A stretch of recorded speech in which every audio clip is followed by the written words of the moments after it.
Hi there, and welcome to the Beyond Threats podcast by Bleckmann. My name is Erik Steenberg. I will be your host today, and I'm thrilled to have you here today. We have an action-packed podcast for you with some exciting topics and discussions. And regardless if you're joining us from your couch at home, from your car during your commute, or from your office, it's nice of you that you have joined us, and let's get going. In each of our episodes of Behind Threats, we take a deep dive into the topics that are relevant at the moment and keep you up to date on all the developments in the logistics sector. And today we have a particularly exciting topic because we're going to take a deep dive in innovations. What does it take to stay relevant in logistics, in supply chain management, in fulfillment, and what do we need to do to make sure that we follow the developments in our sector. For that, I am joined today by Kevin Paindeville, Bleckmann's very own Warehouse Solutions and Innovations Director. Welcome, Kevin. Thanks for having me, Erik. Great to be here. Absolutely. And our second guest today is Bart Gadeyne from Optioryx. Thank you for being here today. And thanks for having me, Erik. Very excited to be here. Thank you. Absolutely. Today we will be covering the topics of software systems in logistics. Kevin, to kick things off, can you give us a brief overview of what those innovations in software applications are? And maybe start off with a brief introduction of yourself. Sure. Like you mentioned, my name is Kevin, working at Bleckmann for 4 years now. I'm responsible for warehouse solution design and innovation, and working since more than 15 years in logistics, trying to help companies to optimize and streamline their operation. To coming back to your question, Erik, if you look on the timeline, evolution of the software in logistics, it's all started with pen and paper. Then we saw evolution where some software dedicated for those purposes were developed, the so-called warehouse management system, transport management system, those monolithic applications that are very useful and were a really big jump from the pen and paper way to operate. The last couple of years, we saw an evolution where those vendors of WMS and TMS, they try also to propose all those features that were embedded in a monolithic software to propose them as individual features. And we call so-called via API, you can call it and receive the feedback, so-called the microservices approach. That's an evolution we see, we notice, and that's a great evolution. Yeah, you made me feel old right there, because I can still remember having to go into the warehouse with pen and paper every time and any time that you wanted to see something. So don't feel so old. You still have warehouse where pen and paper is used, where WMS and transport management system monolithic are used. Yeah. And it's just a couple of years that we saw that those microservices based software. So don't feel so old. No, but developments are therefore going very, very quick. Correct. Yeah, and ever quicker. So, what role does software currently play in enhancing logistics and warehousing for our customers and in the branch altogether? Yeah, if you first look the jump from pen and paper to WMS used within the warehouse, then you started to log every action within your warehouse, have track of your inventory, track of your processes, the productivity, the throughput, and so on. So you get more aware of what happened really in your warehouse. With the last evolution, a couple of years, it's really the optimization that comes on top of it. You can really squeeze the gain you can do within your warehouse. Right. So it all starts with knowing what you don't know, getting more aware, and then applying that in your own benefit. Oh, that's okay. And of course, Optioryx has played a role with that within Bleckmann, and we're very lucky to be joined today by a representative of Optioryx today. Bart, can you please introduce yourself and explain to us what Optioryx is all about and how they help companies like Bleckmann? Sure. So I'm Bart, founder of Optioryx.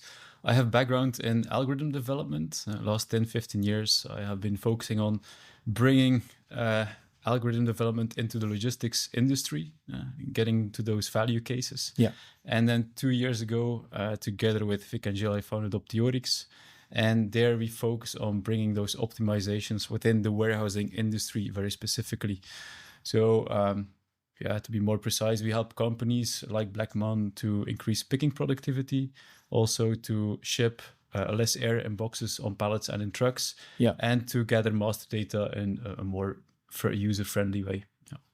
Yeah, and where please and thank you used to be the magic words. These days, it's algorithm indeed, and you hear that everywhere. So it's good that we know you because it's still Greek to me. But how is Optioryx then revolutionizing logistics through its software? Yeah, so Kevin already mentioned it. Like typically, logistics providers are using warehouse management systems. Yeah, but very often these systems have intelligence gaps. They use a lot of business rules to streamline operations, but sometimes the real optimization power is not there. And this is costing logistics providers a lot of money. Yes. And that's where we come in. So we have a very tech-oriented team focusing on that AI component. We develop AI add-ons to streamline those processes to make them more efficient. Just to name a couple of problem processes we identified. First of all, slotting. That's putting the SKUs, the products, on a specific location ID. If you don't do this correctly, you will end up with long walking distances. And AI can play a role there. And we can detect order patterns, not only looking at sales rotation, but also item correlation. So, for example, a shoe and some socks, they are often sold together. We're in the fashion industry, so yes. It's better to place them together in a warehouse. It sounds very easy, but of course, if you have thousands of SKUs, it becomes big data, and then you need advanced algorithms or AI to solve that. Second one is picking optimization. So order grouping. If you do this based on business rules, you end up with long walking distances. Yeah. Same in packaging. So there we have 3D load building algorithms to give box recommendations. We do the same on trucks. And then last but not least, we've seen that master data gathering is very important. So dimensions, weights, stackability clauses, fragility, etc. To be able to optimize the other processes. The currently used systems are quite expensive and not so easy to use. So there we developed the product as well. Yeah. Yeah, and specifically your last example, that really hits a note in my book because I've seen that even the very large brands that we work with or brands that we don't work with, as well, we see that they are very knowledgeable about their product and what they sell and how they want to sell it, but they're far less educated or automated on capturing the weights, the dimensions, the characteristics of their own products. So I think that's a huge game changer for companies like Bleckmann. Absolutely. Bart, can you share a specific example of how your software has changed a process of segments of the processes within a Bleckmann warehouse? Yeah, to elaborate on the point you mentioned about master data, it's a pain point that's every company is facing. Yeah. That's one we're really proud of. How did we get there? So we have these packaging recommendations, but if you want to do that, you need to have the right master data. Some of our customers, they wanted to move ahead with their optimization products, but they didn't have the data. So we were looking for alternatives, to be honest. You can go for manual measurements with good old tape measure, which is not the ideal way to go. Again, I can remember. Yeah. or you can go for the more expensive static dimensioners, which are a bit capital intensive. So I still see our team sitting in the pub around the corner at the office. And we were thinking, how can we help those customers? Because it's a problem for them, it's a problem for us. Yeah. And all of a sudden, after a couple of beers, one of my co-founders, Vic, he saw the light. It's the famous Balmer peak. You have one for coding, but you have also the Balmer peak for creative thoughts. All of a sudden, he saw the light on how to create Dimi, the first mobile dimensioning app. So he said, okay, how long do you think that will take? He said 2 weeks development time. 6 months later, we finally finished up the app. And yeah, it allows you to capture master data very easily by just walking around with a mobile phone or an iPad. So how is this being put into operations? Most of the time it's on inbound. If a new SKU comes in, you have some kind of a checklist. Yep. Which supplier is it? What was the weight? Was the dimensions? Is it fragile? If it's stackable, yes or not? But we see that's being used in all kinds of processes, to be honest, like also on outbound operations to calculate the shipment cost of a pallet. Nowadays, the volumetric transfer rates are coming up. Yes. It's also a pain point. And yeah, if you don't have a static dimensioner, you can just walk around the pallet, scan it, and immediately capture those dimensions to calculate the rate and the invoice amount as well. It's also being used in hospitals, so it's a wide variety of use cases. Well, that also means that it's very exact. Otherwise, it's not allowed to be used in a hospital environment. And getting back to the capturing of the data at inbound, don't underestimate the impact, because don't forget, the products that we ship, they belong to our partners, the brands. And even though they spend a lot of time and money on designing their products, they will never have held that exact product in their hands when we receive it. We are the ones that are actually looking after the product's quality and quantity. Yep. And with your tooling, we can do that a lot better and a lot more precise and in a more quicker and cost-efficient way. So, yeah, I, for one, see the benefits most definitely. Kevin, can you share a bit more about Bleckmann's case study or business case around the success story with Optioryx? Sure. So we were taking a few years ago, it was 2 years ago, I think. We were meeting Bart, Vic, and Gilles for the first time, in one of our warehouses in Belgium. It was just before Black Friday. And we were just brainstorming about some potential use case. Yeah, I still remember I was pitching the load building capacities, and then Kevin said, yeah, we don't need this here. We got fashion products, so it's not that interesting. But still, we came to an idea where I said, okay, we still innovate, we automate, but we still have a lot of manual operation, and it will be very nice if we are able to optimize the walking distance of our picker, because if you look in the picking process, you look at the literature, but also in your database, 50 or 60% of the picking time is walking. Yeah, if you can reduce it. Yeah, it's the reason why the goods-to-man solution in automation is very, very popular. But for the client, the customer, where we still manual, there is their opportunity to make gains. So we brainstorm a bit in that meeting, and then Bart say, okay, let's think about that. We come back later. And then I think you organize a hackathon, something like that. Yeah. We were on a team building, and at one day we thought like, okay, let's tackle this case. We got some data as well from you, and then we put the entire team on it. And at the end of the day, we have not a full-blown solution, of course, but a good start. Let's call it that way. Yeah, but with current developments on the labor market, I think it's a very good idea, Kevin, if we stay close to Gilles and team and Bart, because.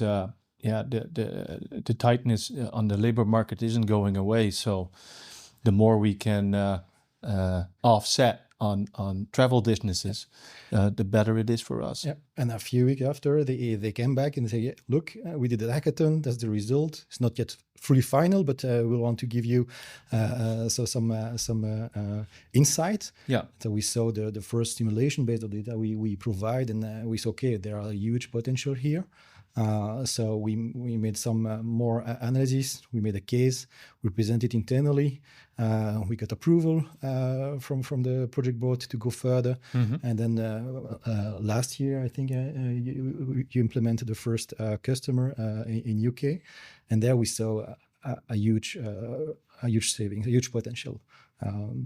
To give you numbers, we saw that for that particular customer, we can save up to 20% of walking distance. not on a person, on the wall. No, the overall operation. The overall operation. 20% saving in walking distance doesn't mean 20% increase in productivity. As I said, 50 or 60% of the picking time is walking. Of course. So even though you have 10 to 11% increased productivity possibly.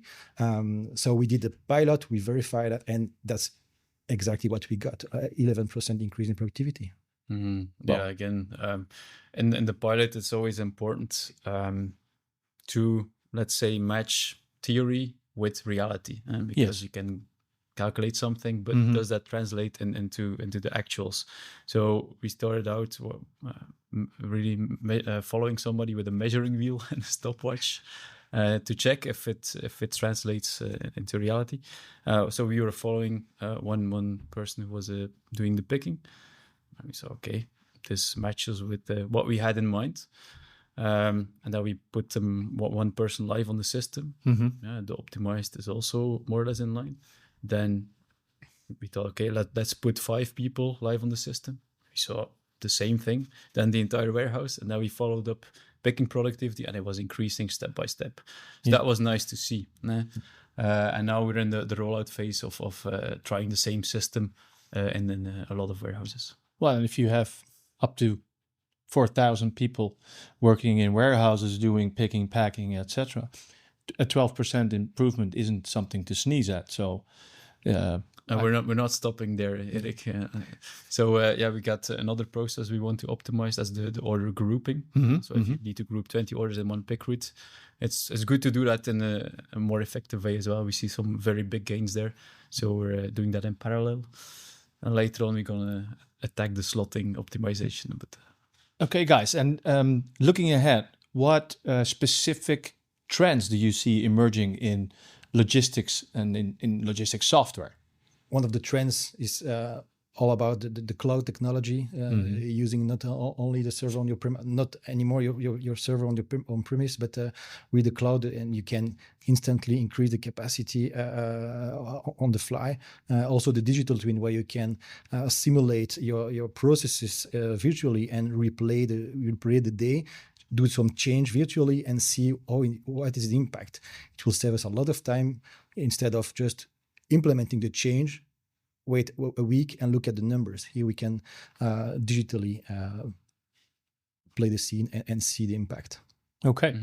Yeah, I think nowadays logistics providers are overwhelmed about all the options. You got automation at some point. It doesn't work for all operations and not for all SKUs. You got the microservices we're talking about.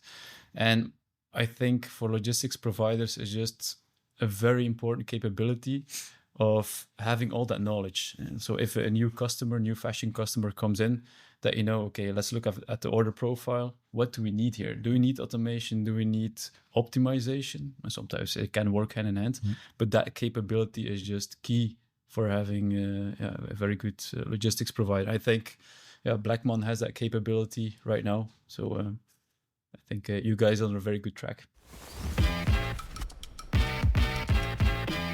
Okay, gentlemen, thank you very much for your insights today. To my modest opinion, a very interesting talk, and we have learned a lot. Bart, in case the members of our audience want to discuss more about your products or about the assistance that you can give, how can they reach out to you? So we post some content every now and then, mainly on use cases and then the optimization cases we do on our website, so optioryx.com, or you can follow us on LinkedIn as well. Thank you. Same question for you, Kevin. If members of the audience want to learn more about what's going on within Bleckmann or how we can help them adapt to the ever-changing sector which we operate in, how can they reach out to you? Yeah, I think same answer on our website. We also post some use case and some advancement we did and we do with innovation. If they have a particular question, they can reach me out on LinkedIn, of course. And whenever you don't know who to reach out to within the Bleckmann team, simply go to our website and use the links that are on there. For those tuning in, make sure to subscribe and stay on top of everything that is developing within Bleckmann, within the sector that we operate, and you will automatically be invited to join us for the next podcast. Again, thank you very much for joining today, and see you soon.